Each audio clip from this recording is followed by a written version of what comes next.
Salut et bienvenue sur RD Congo Info. Merci de votre fidélité. C'est toujours avec un réel plaisir que je vous retrouve pour mon émission 5 minutes avec César Ngadi.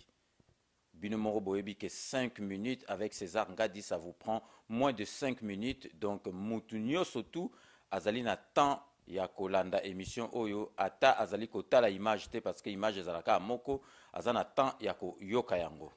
Donc, Lelo na 5 minutes avec César Ngadi, Tokolobela, ba musicien Oyo, ba Yembelaki, président sortant Sassou Nguesso, ya Congo Brazzaville, na musicien Oyo ya Congo Brazzaville, Oyo a Yembelaki, président na bango Sassou Nguesso, alobi Sassoufi. Donc, Tozali Koloba, Binomoro Boyebi qui est avec 5 minutes avec César Ngadi, c'est toujours impartial. Tout ça la jugement to pesara bino ba donné to pesara bino makamunyo surtout bino nde mutu bozali nandaku boko sala jugement na oyo to pesi bino. Donc lelo tozali kolobela ba musicien Koffi Olomide, Jibin Piana na mama Chalamwana. Ba misusu balobi ba musicien na biso moralité ezalité conscience na bango soki esalaka toyebite parce que pona mbongo bakoki koyiba bango bakoki kosalisa bango nyoso mais ba misusu balobi musicien azali mwasi ya ndumba musicien oye ofuti prestation na yo soko zalaki elongi pembe olobi ayemba yo elongi mwindu akoyemba yo. Donc il faut pas s'apprendre aux musiciens.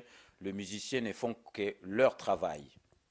Mais balobi, bamisusu balobi non, mbongo ekoki kosomba conscience à motute, mbongo ekoki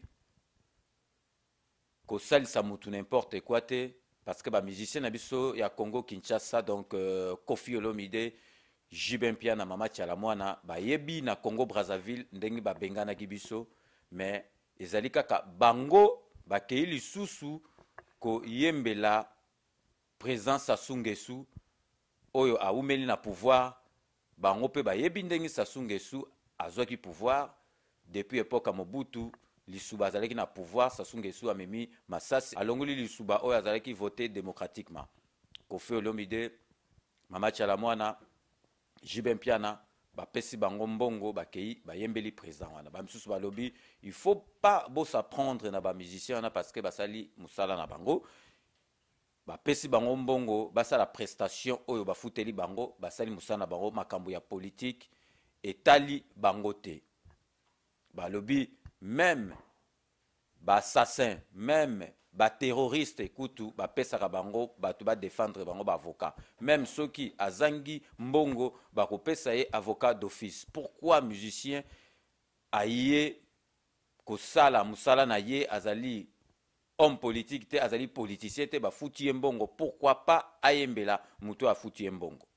Donc bino boyebi na 5 minutes avec César Ngadi, tout ça la jugement te, tout tika bino bosa la jugement. Bino batu bozota la biso, est-ce que Koffi Olomide, Jibin Piana, mama Chalamwana, bazalaki na raison que Sassou Nguesso a fouti bango mbongo po basa la propagande na ye? Est-ce que bazalaki na raison ya koyembela ye ou pas?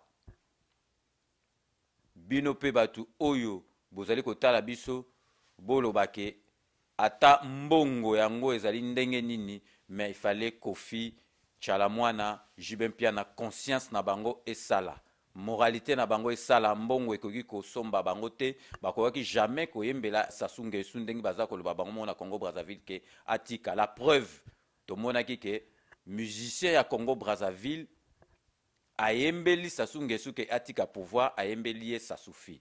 Donc réponse ezali na maboko na bino, ba observation na bino ezali bienvenue na RD Congo Info. Donc ndenge tolobaka kaka na 5 minutes avec César Ngadi, nous vous laissons le soin d'en tirer vos conclusions et de nous faire parvenir vos commentaires, vos suggestions, vos critiques, vos observations en nous écrivant sur votre site rdcongoinfo.fr. D'ici là, portez-vous bien et à très bientôt. N'oubliez pas, avec RD Congo Info, Tout le monde est d'accord et il en restera ainsi pendant longtemps.